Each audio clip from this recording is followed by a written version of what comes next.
ఏ బాటైనా పర్వాలేదంట, సమయంతో సాగటమే మన సింపుల్ సిద్ధాంతం.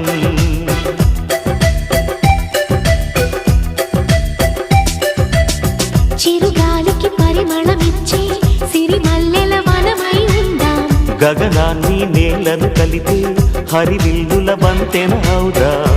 ఆనందం అంటే అర్థం మనమందా, ప్రతి పూట పాటై సాగే హుషారు సరిగమలో. ఎన్నో ఎన్నో రాగాలుండే సంగీతం కాదా, చల్లకి నవ్వుల కేరింత.